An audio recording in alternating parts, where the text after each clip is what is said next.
Bismillahirrahmanirrahim. Assalamualaikum warahmatullahi wabarakatuh. Innal hamdalillah nahmaduhu wa nusolli ala rasulil karim. Saudara-saudaraku yang dirahmati oleh Allah Subhanahu wa taala. Jika suatu ketika kita dengan istri yang tercinta, kemudian kita di hadapan istri kita yang tercinta itu menyebut nama seorang wanita.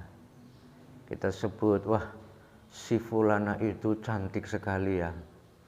Si fulana itu punya sifat lemah lembut, ya, kasih sayang, penuh kasih sayang. Wah, pintar masak dan sebagainya. Layanannya hebat sekali. Maka tentu saja istri kita akan sangat cemburu sekali ya kalau kita mengatakan seperti itu di hadapan istri kita ya. Maka Allah Subhanahu wa taala itu Maha Pencemburu ya. Suatu ketika Rasulullah sallallahu alaihi wasallam di hadapan para sahabat, kemudian menyoal kepada sahabat Hudzaifah radhiyallahu an. Wahai Hudzaifah, ini bagaimana seandainya saja kamu mendapati istri kamu sedang berdua-duaan dengan laki-laki lain yang bukan muhrimnya, bagaimana reaksi kamu? Maka sahabat Hudzaifah radhiyallahu an mencabut pedang dan mengatakan, wahai Rasulullah, akan saya tebas dua-duanya lehernya. Nah, kemudian Rasulullah sallallahu alaihi wasallam mengatakan bahwa Allah SWT jauh lebih cemburu daripada Hudzaifah radhiyallahu an ini ketika ada sesuatu yang lain di dalam hati seorang hamba. Maka hati-hati ya, jangan sampai kemudian kita membuat Allah SWT cemburu. Allah Maha Pencemburu. Nah, sekarang ini dalam satu hari siapa yang kita sebut-sebut, apa yang kita sebut-sebut. Jangan-jangan kita banyak menyebut tentang selain Allah Subhanahu wa taala. Kita banyak menyebut tentang fadilah-fadilah, keutamaan dari makhluk. Kita lupa bahwa Allah Subhanahu wa taala itu adalah yang menciptakan makhluk, bahwa Allah Subhanahu wa taala yang telah menjadikan makhluk itu memberikan manfaat ataupun mudarat. Tapi kita tidak sebut-sebut Allah Subhanahu wa taala. Lagi-lagi yang kita sebut adalah makhluk ya, keutamaan-keutamaan, fadilah-fadilah dari makhluk ini. Yang kita sebut-sebut adalah obat misalnya ya. Obat ini khasiatnya begini. Itu sama seperti tadi kita berbicara di depan wanita, di depan istri kita ya, tentang wanita yang lain.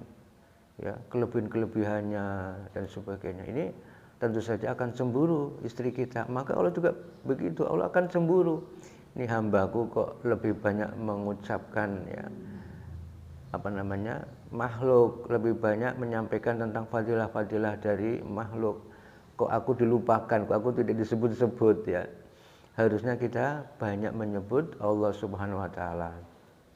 Banyak menyebut sifat-sifat Allah Subhanahu wa taala. Yang Maha Pengasih, Maha Penyayang, yang Maha Pemurah, yang Maha Bijaksana, yang Maha Kuasa dan sebagainya. Itulah pentingnya kita banyak-banyak berzikir ya. Sehingga dalam satu hari itu kita lebih banyak mengucapkan Allah SWT ya. Atau zikir-zikir kalimat-kalimat thayyibah lainnya. Subhanallah, Allah Maha Suci, alhamdulillah, Maha terpuji Allah Subhanahu wa taala. Ini memuji pujian ya. Sehingga dengan begitu insya Allah ya, mudah-mudahan dengan begitu Allah Subhanahu wa taala tidak cemburu ya. Walaupun dalam hati tidak apa-apa. Inilah pentingnya zikir yang tidak ada putus-putusnya. Ya, dan bahkan ya Allah Subhanahu wa taala menginginkan kita itu hendaknya tawajuh hanya kepada Allah Subhanahu wa taala saja. Suatu ketika Rasulullah dan bersama para sahabat didatangi seseorang. Yang orang ini tidak kelihatan dari perjalanan jauh dan para sahabat juga tidak mengenal orang ini siapa. Langsung datang menghadap kepada Rasulullah bertanya apa itu iman, apa itu Islam, apa itu ihsan.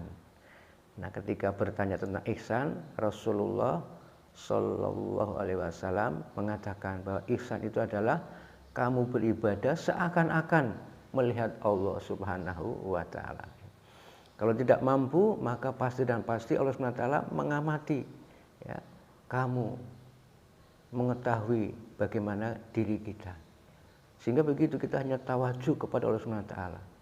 Kalau mampu ya seakan-akan kita melihat Allah Subhanahu wa Ta'ala.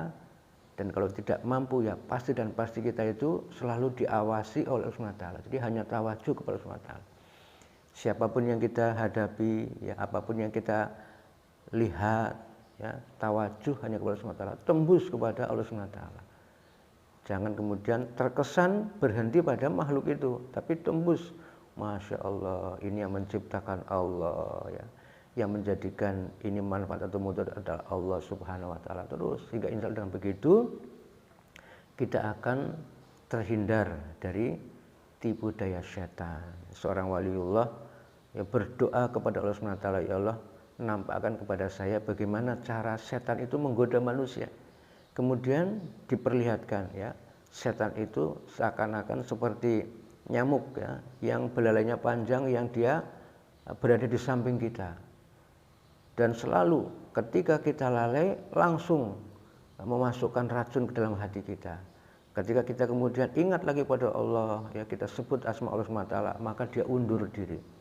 Begitu kita lalai, masukkan lagi seperti itu.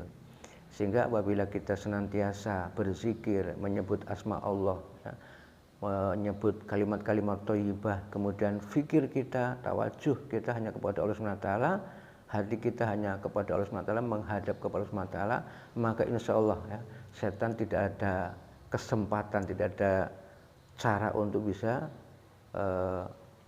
meracuni pikiran kita, meracuni hati kita dengan tipu dayanya. Insya Allah. Itu saja yang dapat saya sampaikan, terutama untuk memperbaiki diri saya sendiri. Ya, karena apapun yang kita kerjakan itu harus diniatkan untuk memperbaiki diri sendiri, itu lebih penting dan paling penting, ya. Jangan sampai kemudian kita salah niat mau memperbaiki orang lain.